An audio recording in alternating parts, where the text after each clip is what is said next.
So we're going to talk about these last few accounts in the investment and finance cycle.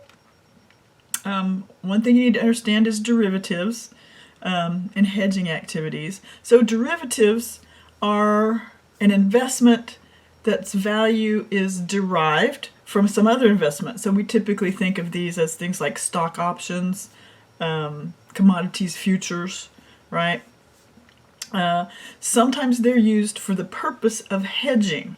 All right, so think about a future on currency, and you do business internationally, and you want to make sure that you kind of lock in what your translation is worth, so you hedge that currency. Those are derivatives, and they have special ways of recording their value.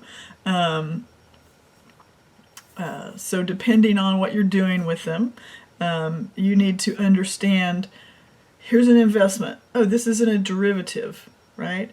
Is this for hedging or not? Is this just an investment? Is this going to be held, or what is going to happen? So you have to understand what's in place, and you have to understand how they're valuing it. And again, often derivatives have market values, so they typically should be at fair value on the balance sheet date. So figuring that out shouldn't be too bad, but depending on the kind of derivative, it could get rather complex. Long-term liabilities. So obviously you're worried about completeness and presentation and disclosure, right? Because people don't tend to want to overstate liabilities, okay? So you have to look for unrecorded liabilities, which you can do reviewing those minutes. The board usually approves long-term liability, right? We're talking bonds, we're talking big loans from banks over many years, right? So there's going to be documents about when they were approved, and then you can go find that. Make sure they got recorded. Send confirmations to lenders, right? Confirmation, people tend to borrow from the same lenders all the time, so asking what's the loan balance there. Interest expense, of course, is part of long-term. So that's pretty easy to do analytically, right? It's not that big of a deal. You should be able to do most of that analytically by just calculating, okay, here's this balance, here's what they're amortizing, here's my new balance, here's what the interest should be, right? It's just a simple calculation, right?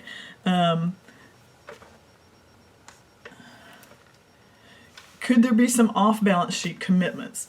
Sometimes people have made arrangements to purchase things, right? So there's a contract for something, right? And it could actually be of value, right? I have a contract to purchase this, and now it's gone way up in value. Like, imagine, I don't know, hospital respirators. What if you'd purchased a bunch of those before the coronavirus, and you have a contract to purchase them for, I don't know what they cost, $1,000 each, and now they're worth $10,000 each, right? So that's an off-balance sheet commitment that could be worth something, right? So you have commitments to purchase, to sell, commitments to lend. When I worked at financial institutions, we had lines of credits, and we had commitments that we will lend you this much at this rate, right? So that's something that's not on the balance sheet because it's not an asset yet. I haven't made that loan, but you still have to keep track of that. Again, substantive tests of interest-bearing liabilities. Pretty easy to confirm, right? So if they get loan proceeds, they're going to get cash. Where did that come in, right? I can recalculate that. Where did it go? Did they do with it what they said they were going to do? When you pay it off, I can translate what cash went to pay that off. Did it get paid off? Did the balance get reduced? Not too hard. And stockholders' equity, these are infrequent large transactions except for stock-based compensation plans, which we'll talk about in a minute. So typically, stockholders' equity transactions we're issuing stock, right? Either common or preferred, or we're buying it back and it's going to become treasury stock, right? So Typically, this is going through a transfer agent. A registrar is keeping track of this. They've got their bank, their investment bank that they do business with, who's issuing the stock. So long as everything's consistent with what the board is saying and approving, you just have to kind of check that.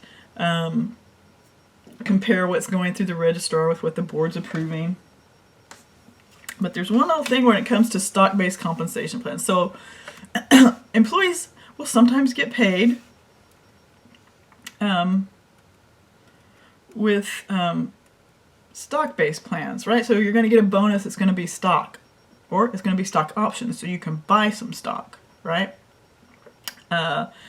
So because they can be complex, especially if the employee is being rewarded with options. So an option will say you have the option to purchase these many share of stocks at this price, right? So if the price goes up, then that's great. They can purchase it for cheaper. If the stock price goes down, they probably won't exercise that option. If they're awarded actual stock, that's a separate thing. So what happens is when the company awards stock to them,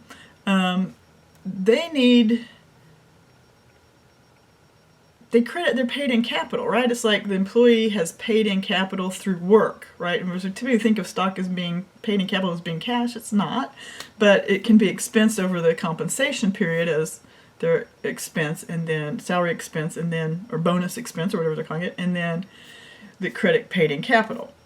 You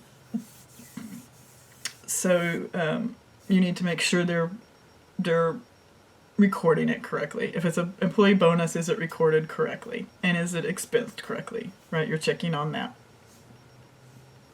Again, if it's an option, then that's getting a little weird. So you'll need to get your options, your derivatives experts in to help with the pricing on that, so you know how much to apply to paid in capital. Well, that's it for this chapter.